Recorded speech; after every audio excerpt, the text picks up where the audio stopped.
মুয়াজ্জিনদের সরকারি চাল আত্মসাতের নাটক সাজিয়ে এক জামায়াত নেতাকে সুপরিকল্পিতভাবে ফাঁসানোর চেষ্টা চালানো হয়েছে। পরে সে ঘটনাকে সত্য বলে প্রমাণ করতে কিছু মিডিয়ায় ভুয়া তথ্যের মাধ্যমে ফুলিয়ে ফাঁপিয়ে খবর প্রচারেরও অভিযোগ উঠেছে। ফরিদপুরের বোয়ালমারী পৌরসভা এলাকায় এই ঘটনা ঘটেছে। আজ এই ঘটনার একটি বিবৃতি দিয়েছে জামায়াতের মিডিয়া উইং। ওই বিবৃতিতে বলা হয়েছে, প্রতি বছর ঈদ উপলক্ষে সরকারের পক্ষ থেকে ইমাম ও মুয়াজ্জিনদের উপহার হিসেবে চাল বরাদ্দ দেওয়া হয়। স্থানীয় পর্যায়ে এই চাল বন্টনের দায়িত্ব পালন করে ইমাম পরিষদ।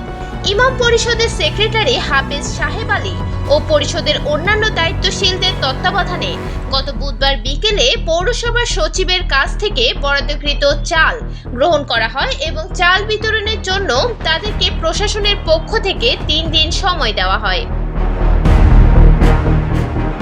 বিবৃতিতে আরো বলা হয়, ইমাম পরিষদের অস্থায়ী কার্যালয় জামায়াত কর্মী ও পরিষদের অন্যতম উপদেষ্টা আব্দুস সামাদ খানের বাড়ির নিচতলায় অবস্থিত হওয়ায় চালগুলো সেখানে রাখা হয়।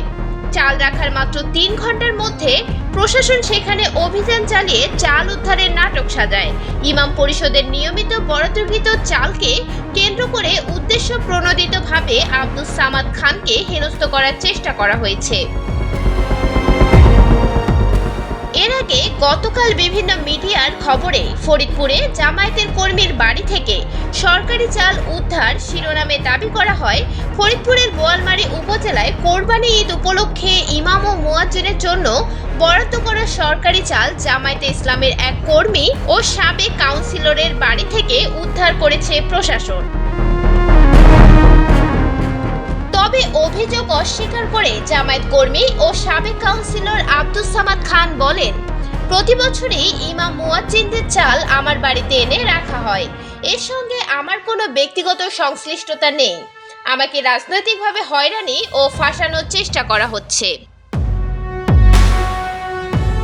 বোয়ালমারী ইমাম পরিষদের সাধারণ সম্পাদক সাহেব আলী বলেন, বিকাল 3টার দিকে পৌরসভা থেকে চাল এনে সামাদ খানের বাড়িতে রাখা হয়।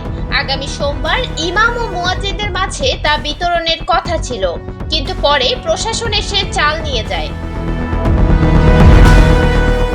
তখন ভ্রাম্যমাণ আদালত জানায়, 12টি বস্তা ও খুচরা 30 কেজি সহ মোট 630 কেজি চাল উদ্ধার করা হয়। পরে এসব চাল পৌরসভায় জব্দ তালিকাভুক্ত করে হস্তান্তর করা হয়।